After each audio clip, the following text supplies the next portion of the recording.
Have you ever wondered how your computer can find a word in a huge document in like a split second? Or how a search engine works its magic? Well, it all boils down to this really fundamental problem in computer science: how to find one piece of text inside another. Today we're going to break down exactly how that happens. All right, so let's dive in with this classic analogy. You've heard it a million times, I'm sure, but it is perfect for what we're talking about. We're going to use this idea to see how computers tackle this problem, and we'll go from the most basic method to some really clever solutions.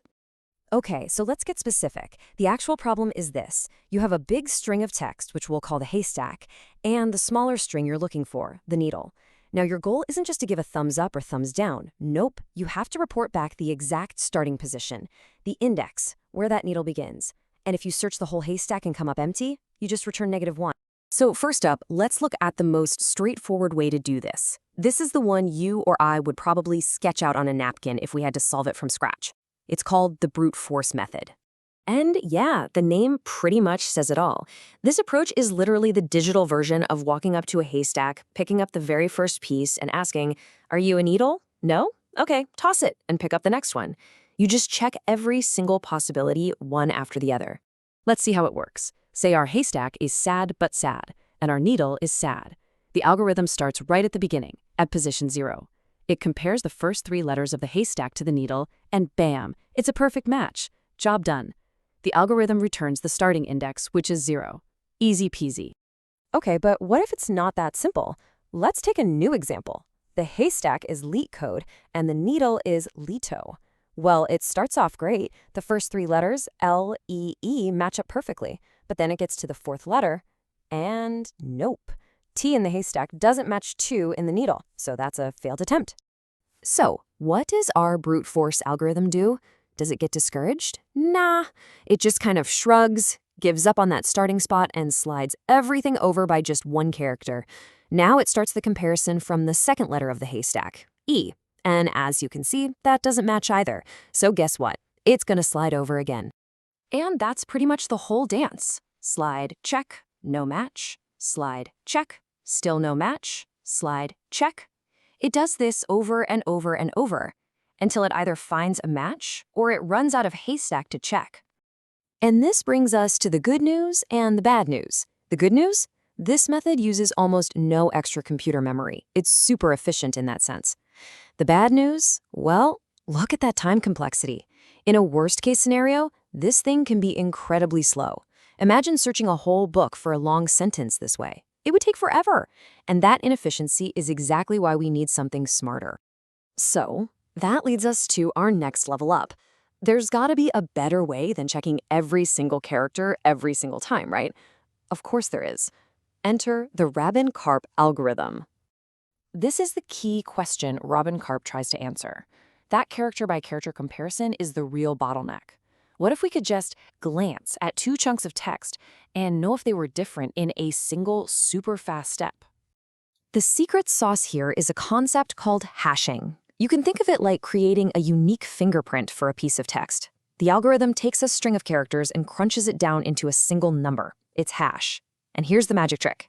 If 2 strings have different fingerprints, they are guaranteed to not be the same.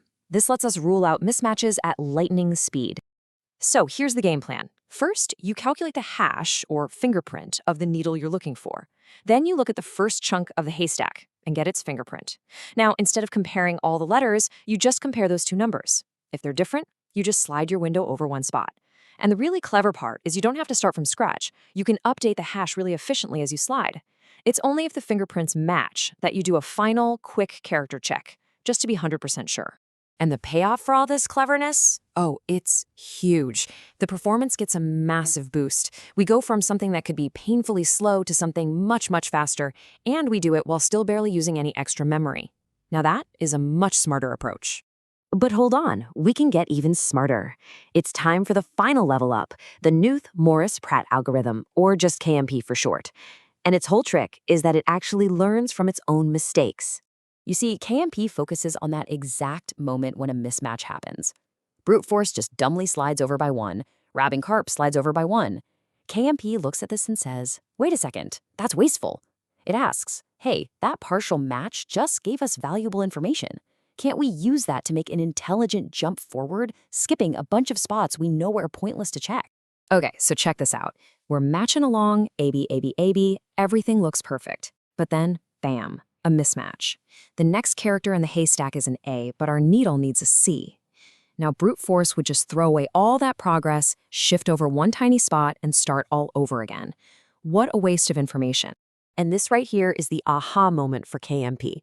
Before it even starts searching, KMP does its homework. It actually studies the needle itself to learn all of its own internal repeating patterns. So when that mismatch happens, it doesn't panic. It says, aha, I know that after matching aaaa aaaa, there's no way a match can start for another few characters. So I'm just going to jump ahead. It skips a whole bunch of useless checks, and that's where it gets all its speed. Now, on paper, KMP is in the same speed league as Robin Carp. It's super fast. But, there's always a trade-off.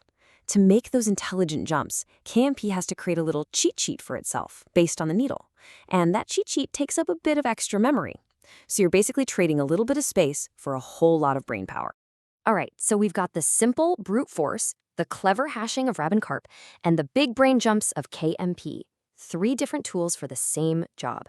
The big question is, which one should you actually use and when? Think of this as your cheat sheet. Honestly, if you're dealing with pretty short strings or just need to get something working fast, brute force is totally fine. It's simple and it works.